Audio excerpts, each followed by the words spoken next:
My next guest fights tirelessly to make this happen and right the wrongs. He is the executive vice president at the National Taxpayers Union Foundation.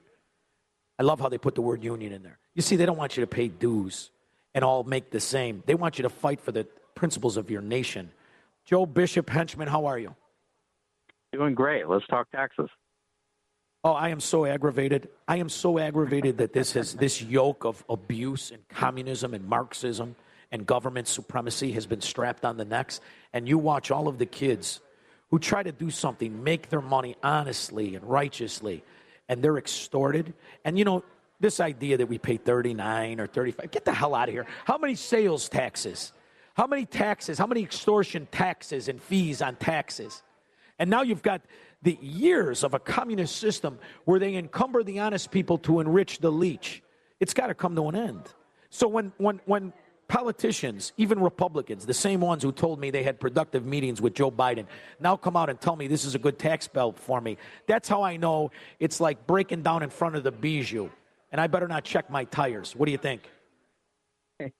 Well, right now the federal government's spending about $7 trillion a year. It's bringing in about $5 trillion a year. That difference we're borrowing, so we're adding $2 trillion a year to the $36 trillion national debt. That works out to about $100,000 per family that we owe that we're not going to pay back, at least not this generation. Maybe our children or our grandchildren will have the burden of paying that back. And honestly, how much longer can we continue to borrow at this pace? At some point, they're going to stop lending to us, and we're going to have to figure out what to do. And because right now we're paying of that $7 trillion, $1 trillion of it is in interest that we're paying every year. That's more than we're paying on defense. It's more than we're paying on a lot of other programs. So it's you know, a lot of people talk about it as a maybe a national security issue or as a sustainability issue. There's also a moral issue. So you know, and so I sympathize a lot with what you were saying there because that gets lost a lot. And this idea that, well, if we can borrow it, let's borrow it and let's spend it. There's something underlying wrong about that. Well, to talk morals with a politician is similar to talking individual liberty with a radical Islamist. They don't believe in it, they don't understand it, and they certainly aren't going to let you have any of it. But when you look at what is happening with the trillions of dollars, what if it's even more nefarious? Have you ever, you know, the way I like to look at things, what if this is the intention? And you got all the good people that say, no, you're going to bankrupt us. Well, listen, that's the goal. What if that's the goal? And here's what I mean by this. There's always an emergency. Every generation, every year, there's always something. In the meantime, when Barack Obama took office, the national debt had just clicked $9 trillion. In just 15 years, you've added $30 trillion in spite of the Tea Party, in spite of Obama, all this bull dung. And the reality is, I think it's this, and you tell me if I'm too far ahead of everybody or too far in the weeds, Joe, will you? Yeah. Through this, the deliverer can bring a national sovereign wealth fund because that'll solve our situation, right? So then the country has a wealth fund. But who gets the wealth? Well, nobody. The politicians do. But that will be used, well, we got to pay the national debt off. And I say this to you because I have tremendous appreciation and hope for Donald Trump. I really do. But good intentions by bad people once Donald Trump is gone is really our problem. So if there were ever a national wealth fund and it was tapped of resources that could, in essence, go private companies, private individuals, the one thing we don't know is what we don't know about the future. We don't know what's going to change things or what individual will be the next Elon Musk or some answer. But the reality is you would then utilize the debt to take away more opportunity, more principles of a country, because we've already added this debt, this insane debt, 80% of it in 15 years. And for the guy who's supposed to change everything to not talk about the level of spending after COVID, after the dimwit in diapers, the $9 trillion in 4 years. After all, it took Barack Obama 8 years to add $9 trillion. This moron did it in 4. And this bill doesn't look like it changes a nickel of that spending. And it's even worse, Joe, because what they call revenue It's just the money that the idiot was spending. We don't have any fracking revenue. We have a fraction of revenue, don't we? So there's still time to fix it. The House may have passed it this morning, but that still leaves the Senate. And people in Washington need to hear exactly what you're saying. National Taxpayers Union, where I work, we're based in Washington, D.C. We have a handful of people, and we view it our job as to fight on Capitol Hill for the long term, not just the short term, for the general interest, not just the special interests, for exactly what you're talking about. But, we are outgunned. There are, I think somebody did the math at one point, there's about 1,000 lobbyists for every member of Congress. And most of them are working for give me more favors, give me more spending, give me more contracts, run up more debt. And unlike states, of course, the federal government doesn't have to balance its budget under the Constitution. They can run up all the debt they want. They don't have to prioritize. They don't have to make hard decisions. We've got, this from some of the DOGE stuff, but we've got hundreds of programs that haven't had an oversight hearing or an authorization hearing in decades. They're just kind of on autopilot. And so we've got, that's kind of endemic of the problem there. And it really needs sustained pressure from a lot of people saying this isn't how you should be doing these things. Yeah, well, the inmates are the warden. That's our problem. The inmates are the warden. And the issue of how you've bastardized, and we talk about morals. Listen, socialism is immoral. It's the number one immoral principle. It's a philosophy of fraud and servitude and extortion, and we know this. But yet here we are, the whole time waving the flag, which I love to do.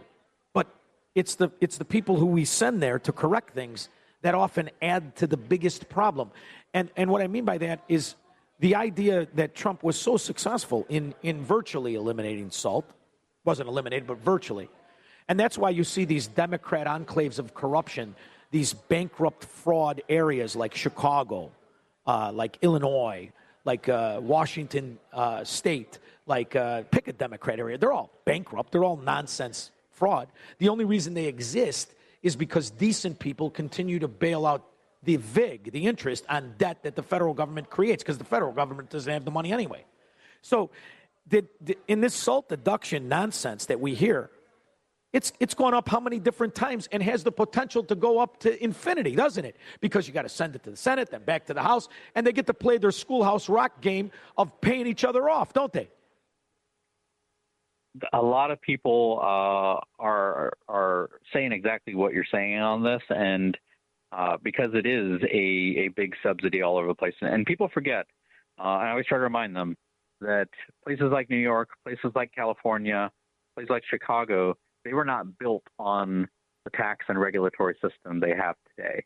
When skyscrapers were going up in New York, when California had world-class universities, at those times, these places had low tax and regulatory environments. There were places you could buy a house. There were places you could get a job. It was dynamic, and it was a place where people could really build up their lives. And it's harder right now because if you look at the migration statistics, people are moving away from these places because you can't buy houses. You can't pay for the cost of living. Well, you can't afford the taxes and the regulations. And it's a big reason we're fighting against a higher SALT cap, because that's exactly what we would be subsidizing. It's perverse incentive. The worse your tax system is, the more the federal tax code would subsidize it. So this is a backdoor Soviet system. They've backdoor Sovietized the dumbest areas. We'll call them the Democrat areas, but they're the dumbest areas in the country.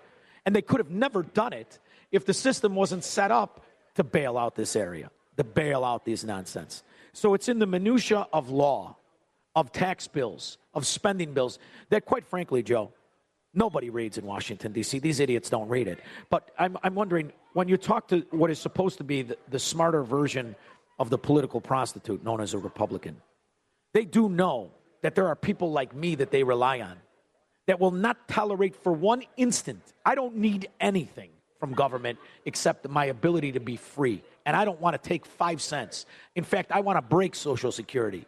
I don't want it. Give me my money back. You don't owe me anything. I don't want my company to pay it. And I think more and more Americans, even people in the National Taxpayer Union Foundation, need to make this a forefront. Because if we keep pretending you're entitled to this nonsense, they'll figure out more ways to make it bigger. It's Cloward and Piven. Grow it, to bankrupt it, to expand and take over. And now that you've had areas declare themselves null and void of federal immigration law, and we're 30 years, 20 years, 10 years from sanctuary cities, we have tens of millions of imbeciles on these benefits that never paid a dollar. So the whole system is an example of how to go bankrupt and why it shouldn't exist. Can you explain to me why Republicans don't attack it? Well, every year I'm trying, and NTU, National Taxpayers Union, we're trying to pull us back from that brink. Obviously, it's we're not where we want to be yet, and we're working hard to make this bill better. People in Washington need to hear that because, I personally would hate to get to the situation you're talking about where things do go bankrupt and people expect their Social Security deposit and it's not there from what they've paid into it. Where people expect their kids and their grandkids to have a better life and be able to buy a home and get a job, and we're not able to do that anymore because we're no longer fiscally solvent. So I hope we don't get there. I have to hope that we won't get there, and we're working to avoid that. Yeah, I know, but, hope's for housewives and guys who wake up with their underpants in their mouth. I don't like hoping, baby. But I will tell you this. Never forget, I'm only half Norwegian, but 65 drunk Norwegians sacked England. So it's all the determination in the fight, not necessarily the numbers. But the reality is we have to get more people engaged into why they're slaves. Educate them more and more about the fraud and the illegality in this country of a progressive system. Are you amazed at how many Americans have allowed the definition of greed to go from a government that can't account for what it spends and constantly needs more to the definition of an American that wants to keep his own money? What's the proper way to really educate people to say you're being financially raped on a daily basis if you're an honest person not in the system? Because the way that these little fiefdoms like Chicago have been able to build this fraud, bankrupt money laundering scheme is they cut enough people in, called their employees, and they make them held harmless of economic realities with pensions that aren't based on the economy or American success. They're based on more loyalty to the corrupt government. Don't we have to break it where it starts in the idea you can have Americans that are guaranteed incredible salaries and retirement packages just because they're government workers? That is a communist system, is it not? We'd love to see April 15th be just another nice spring day. And I don't think it's that hard to imagine. We didn't have it. I mean, that's how it was not too long ago, where people could live their lives and run their business and raise their family without worrying about the federal government coming in or worrying about the debts that they're running up. It's not too much to ask for. I don't think what you're talking about is too much to ask for. Well, here's the other thing, too, Joe. The bureaucracy, right? The tens of thousands of bureaucrats, suck-ons, that allow the son of a vice president to become a bag man and never even file taxes for years, reaping tens of millions of dollars. Not even having the decency, not a crackhead sister-in-law banging whoremonger would have decency, but not to even file the fracking taxes. So you've got systems of extortion in this country that we pretend are legitimate because they have a fancy logo. They're just littered with more bureaucrats. They're not government workers. They're protectors of the corruption. And why can't we just implement AI in the IRS? Just let's start with that department so I can get these rat Democrats out of there. Can we start small? The IRS is something I've worked a lot on in order to, it's an agency that I've sued before. I've been audited before. I know a lot about it. Welcome to the club. You've got so many employees there that are spending their time opening pieces of mail, dreaming up ways of making life harder for taxpayers, refusing to provide clarity. It really does need top-to-bottom reform, and I'm hopeful on that. And we're sending a lot of good ideas to the new leadership at the IRS, the new administration, on how they can automate more things and move it away from an enforcement-only mindset towards more customer service-oriented activities. I don't think we're ever going to make IRS make them not the most hated agency in the federal government in America. But it'd be nice that people didn't break out in sweats every time they get a letter from the IRS, because that's the situation we're in, right? Joe, when you talk to these IRS nerds, and by the way, have you noticed how they're all unattractive? Well, most government workers are. When you talk to the IRS, would you tell them they're not the most hated? I don't think they are. The most hated agency out there is by far the FBI, because the FBI is the one that lets this political corruption go unfettered. The FBI is the one that lets this pay-to-play scheme, this Chicago Mafia pay-to-play scheme, extorted to Washington, D.C. They didn't investigate one of the deals that Hunter Biden was in. They didn't investigate one of the deals that the drunk brother Joe, the ugly sister, the granddaughter. They don't investigate a Democrat ever. It's just pathetic. And the IRS, they look like an honest entity. They're like the DMV, just full of morons. The FBI is the culprits in this scheme. So I hope they think that Kash Patel maybe bring a little quiet to one office, but it's these thousands and thousands of nameless bureaucrats that benefit from this backdoor Soviet system that we need to really bring people to an awareness to. So I'm assuming, as the executive vice president at the National Taxpayers Union Foundation, you want support. You want people to log on. What's the best place to do that? Where do we go? Visit us at ntu.org and make sure your elected officials know what you care about, what they should be prioritizing. They do listen. Maybe they don't always do what you want, but they do listen. People can make a difference on this.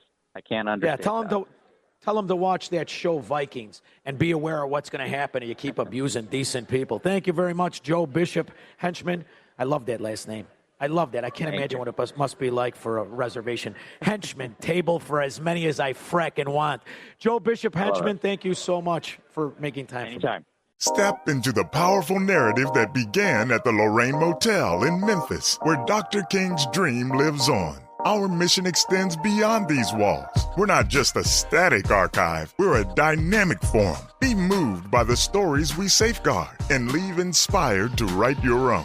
History moves us forward, and so can you, from wherever you stand. Visit the National